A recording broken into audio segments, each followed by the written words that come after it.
حبرة أوروبا حوش عسران كلتن هاجرات وعلى السلام بريتوريا بملونت كتجبر حجازا جدا كم زفت مارجاجيشان أبو منغو سراويش حرامريتن سراويش تجرين تخص خمسة جات متسمع علام سراويش تيبيا بام فتسلم تجزيف حيل يختت كم زلا حبريتها تملاخيتهم وتوم سراويش ويانا مس الشعب ياخوينا هاجر كفر يسرح له كن واقعنا قبلو كم تسمع دمام في الفلات ملاخيتهم علام سلامت عنا هبلنا بيتسب كل ميديا نساعد زحزنا محبريتها بقندقندينة بتاعت فلمنام نسنا مكتتالكم بخبر بمعدام ناب زرزرم كنابل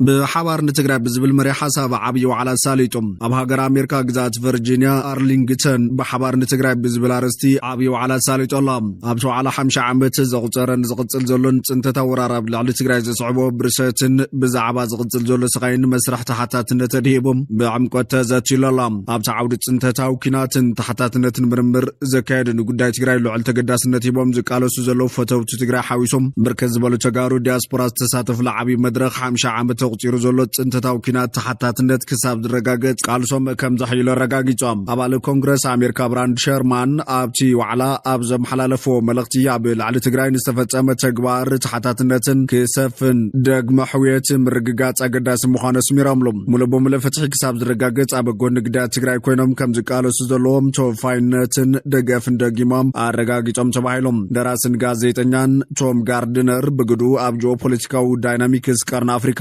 بصفحات بمبرح بوغن مرحت ኢትዮጵያ ብትዞባና ብካሊ ኩናት ንመግታቱን ዓበይ ዝኸይድ ዘሎ ሸውሃት ከም ዘለውና ኣብሪህሎም ብስተሳሰረ ዝኽሪ 50 ዓመት ኩናት ትግራይ ኣብ ኣሜሪካ ዋሽንግተን ብዝተፈላለዩ ምድላዋትን ምኽባር ዝተፈላለዩ ዕማማት ይውገኑ ከም ዘለው ይዝግለጸሎም ብርክት ዝበላ ውዳበታት ዲያስፖራ ትግራይ ብሓባር ኮይነን ካብ ዕለት 1 ክሳብ 4 ሕዳር 2025 ናብ ጎዛድራ ኣውሮፓ ኣብ ዘዳለውዎ መድረኽ ብሰንኪ ኩናት ጽንተት ዝመቱ ወገናት ንምዝካር ንምርግጋጽ ፈትሐን ማዕሳል ሰላም ትግራይ ዝምልከቱ زعباتات كقربيهم تباهلم علوم أبتوان زخرة حمشة عمت تملكيتو كيلاتات سميان أبسترخب المدرخات زتخكايد يوم بتوسخون أب كابيتول هيل واشنطن مساوالات كونغرس أمريكا كراخبون أب بربيت صحفت وقدات وت أمريكا سلفي تقام وكايدون مدب تتحيز الله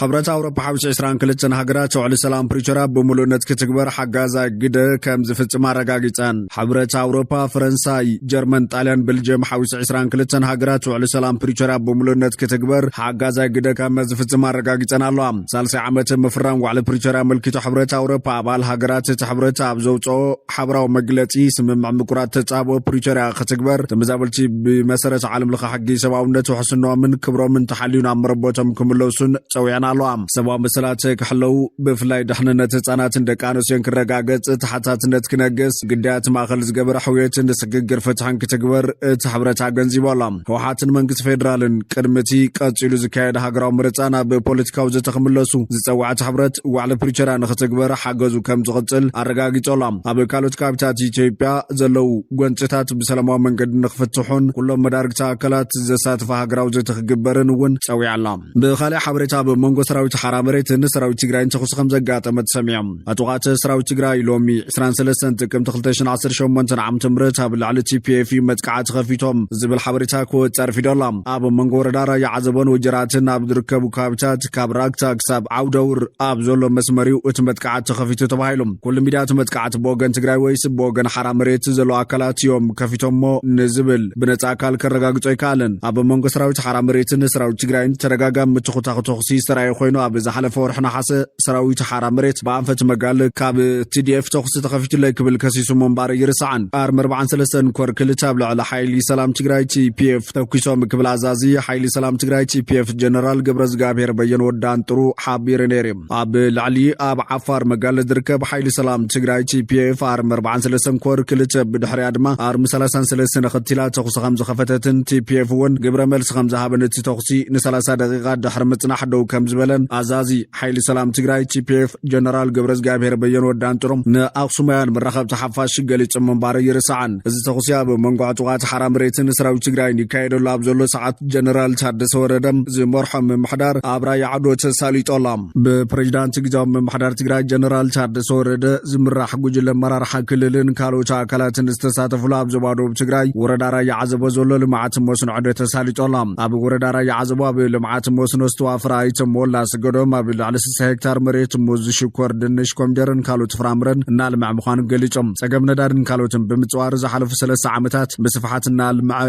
ምዃኑ ድሕሪ ምግላጽ ዝተጀመረ ኢንቨስትመንት ሕርሻን ምትብባዕ መንግስቲ ዘፈር ትኹረት ክገብር ጸዊዖሎም ኣብ 60 ሄክታር መሬት ሙዝ ሽኮር ድንሽን ለሚንን ካልኦት ኣሕምልትን ፍራምረን እናልምዕ ዝርከባ ሞላ ስገዶም ብዝኻሉ መጠን ዝሓሸ ምህርትን ምፍራይ ይጻዕር እኳ እንተሃልዎም ዘይተፈትሑ ጸገማት መሰረተ ልምዓት ብፍላይ ድማ ሓጽረት ሓይሊ ኤሌክትሪክ ቀንዲ ጸገም ኢንቨስትመንት ከም ዝኾኖ ገሊጾሎም 660 ለሓም ሒዙ ዝተዋደደ ስራሕቲ ጸባን ውፅኢት ጸባን እናሰርሐ ዝርከብ ሃለቃ ሞጎስ ንጉስ ዘመናዊ ራንች እውን ኣብ መሰረተ ልምዓት ዘሎ ተመሳሳሊ ጸገም ብምልዓል ንቐለብ እንስሳት ዝውዕል ተወሳኺ መሬት ከም ዘድልዮም ኣብ ተዕዶት ተገሊጾም በቲ ጀኖሳይዳዊ ኩናት ሙሉእ ብምሉእ ዓይንዩ ዝነበረ 50 ሄክታር ኣሕምልትን ፍራምረን ዘልምዕ ዘሎ ትካል ደስታ በርሀውን ተመሳሳሊ ጸገም ከም ዘሎ ዝገለጸ ካይዲ ስራሕቲ ትካል ተኽላይ ደስታ ሸርፎ ወጻኢ ተወሳኺ ጸገም ከም ዝኾነ እውን ሓቢሮም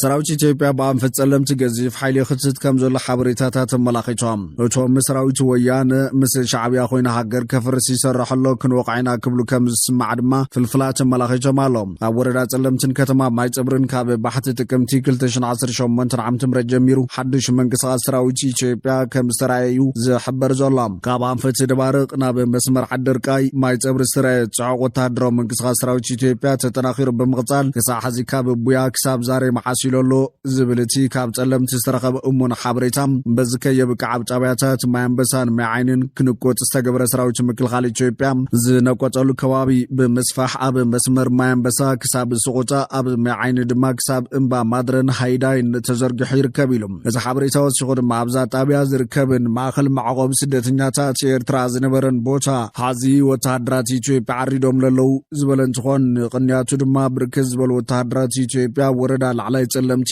ከተማ ዲማ ተራጊፎም ምህላዎም መመላኺቾሎም እዞም ወታደራት ኣዝዩ ኣጸጋም ባህሪ ይረአየሎም ከም ዘሎን ገጾም ዝተዓፈነ ቆጣ ካብ መዋል ሓሊፎም ነገር ናይ ምድላይ ምልክት ዘለዎም ሰብን ምድፋር ቁሩብ ምኽንያት ዝጽበዩ ምዃኖም ዝተረኸበ ሓበሬታ ዘረድእ እንትኾን ንዓርሶም ሰላም አስከባሪ እናበሉ ጽውዕ ጥቓት እውን ኣብ ህዝቢ ተኻቢ ዘብጽሕዎ ዘለው ግፍዕ ከቢድ እዩ ኣብ ልዕሊኡ ዕለታዊ ምንቅስቓስ ህዝቢ ኣዝዩ ተገዲቡ ከም ዘሎ ዝግለጽ ዘሎ እቲ ጸገም በዚ ጥራይ ብቃዕን ሕዚ ጭው ያሎ ቅትለተሎ ንብረት ምዝራፈሎ ዝብሉ እሙናት ፍልፍላት ካብ ጸለምቲ ኣብ ዝሓለፉ መዓልታት ካብ ከተማ ማይ ጸብር ናብ ጣብያ ዓዲ ወሰነ ሰብ ጽዒነን ዝጓዓዛ ዝነበራ 3 ናይ ህዝቢ መኻይንን ልዕሊ 20 ዝኾና ሞቶራት ብሽክሌታን ኣብ ከባቢ ሰሬንታ ምስ በጽሓ 4 ዕጡቓት ጠጠው ክብላ ተገይሩ ተሳፈርቲ ዝሓዝዎ ንብረትን ገንዘብን ተመንጢሎም እዮም ክብሉ ነቲ ዘሎ ኩነታት ጭዋ ይገልጹም እቲ ዕለት መዓልቲ ዕዳጋ ብምንባሩ ጥሪት ሸይጡ ናብ ገዙ ዝምለስ ዝነበረ ብርክት ዝበለ ገባሪ ሒዝዎ ዝነበረ ገንዘብ ነቶም ዕጡቓት ከረክብ ተገዲዱ ድሕሪ ምባል ክሳብ 41,000 ቅርሺ ጥረ ገንዘብ ዝተመንጠለ ሓረስተ ያሎ ሞባይል ስልክ ድማ ካብ ኩሎም ተመንጢሉ ብምባል ኣመላኺቶሎም ኣብ ከተማ ማይ ጸብሪ ድሕሪ 1 ሰዓት ምሸት ምንቅስቓስ ይፍቀድን ሰብ እንደርሆን ሓቢሮም ናብ ገዞም ይኣትዉ ማለት እዩ ክንቀሳቐስ ተረኸበ ሰብ ዝሓዞ ንብረት ኣረኪቡ በትሪ ውሰኾ ጸባይ ትራይ ካብኡ ላዕሊ ክጋጥሞ ይኽእል ዝብሉቶም እሙናት ፍልፍላት ብጉልባብ ሰዓት ሕላፍ ከባቢ ጽምዋ ምሰዓት ሰሎ ብርክት ዝበለ ወታደራዊ መኻይን ጽግድግድን ትብላይ ስማዕ ኣጽዋር ዘመላልሳ ተሽከርከርቲ ውሕዳት ኮናን እዚ ካብ ድባርቅ ናብ ጸለምቲ ምዃኖም ኣብ ልዕሊኡ እቲ ናብቲ ከባቢ ዝኣተወ ወታደር መብዛሕትኡ ሓድሽ ብምዃኑ ጽዑቕ ስልጠናታት እንትወሃብ ይረአ እዚ ድማ ነቲ ሰላማዊ ህዝቢ ዘሻቕል እምበር ዘቕስን ኣይኮነን ኢሎም ኣብታ ወረዳ ዝርከብ ኣብያተ ትምህርቲ ሓዚ መዓስከር ወታደራት ኢትዮጵያ ኮይነን ከም ዘለዋ ብምሕባር ድማ ብሰንኪ እዚ ሎም ዘበን ክጅመር ተሓሲቡ ዝነበረ ስሩዕ ከይዲ ምምሃር ምስትምሃር ክሰልጥ ኣይከኣለን ነገራት ብሓንቲ ወንጭፍ ክልትዑፍ ክኾኑ ብምሕሳብ ወለዶ ናይ ምልማት ስልቲ ብልጽግና ብዛዕረፍቲ ይቕጽለሎ ብምባል ነበርቲ መረረቶም ይገልጹ ከም ዘለዎ ይመላኸት እዚ ኩሉ እንትኸውን እቶም ወታደራት ናብቲ ከባቢ መእተውዮም ምኽንያት ይፍለጥን መንግስቲ ትግራይ እውን ዛጊድ ብዛዕባ እዚ ዝበሎ ነገር የለን ግን ድማ ሰራዊት ኢትዮጵያ መሬት ኢትዮጵያ ጸቢብዎ ወይ ድማ ፍቕሪ ትግራይ ድቃስ ከሊእዎ ከም ዘይመጽእ ፍሉጥ እዩ ድሕሪ ምባልካ ኣብ ክልል ገለ ወታደራት ኢትዮጵያ ኣብ ሽረ ዓዲ ዳዕሮን ሸራሮን ናብ ዘለው ነባራት ካምፕታትና ክንኣቱና መጺና ምኽንያት መምጺና ኣካል ምቁጽጻር ዓሰብ እዩ እዚ ንምግባር ድማ ብቕዓት ኣለና ሰራዊት ወያነ ቅድም ክብል ንሰሜን እዝ ብኻራ ወጊኡ ሕዚ ድማ ምስ ሻዕብያ ኮይኑ ሃገር ከፍርስ ይሰርሐሎ ንዑ ክንወቃዕና መጺና ክብሉ ከም ዝስምዑ ተፈሊጦሎም ንቅንያቱ ሰራዊት ትግራይ ንዝገበረ ሰልፊ ከም ዕድል ብምጥቃም ናብ ትግራይ ካኣቱ ከም ዝተላኹ ዛረብ ወታደራት እውን ከም ዘለው እዩ ካብ ጸለምቲ ዝተረኸበ እሙን ሓበሬታ መላኺቱ ዘሎ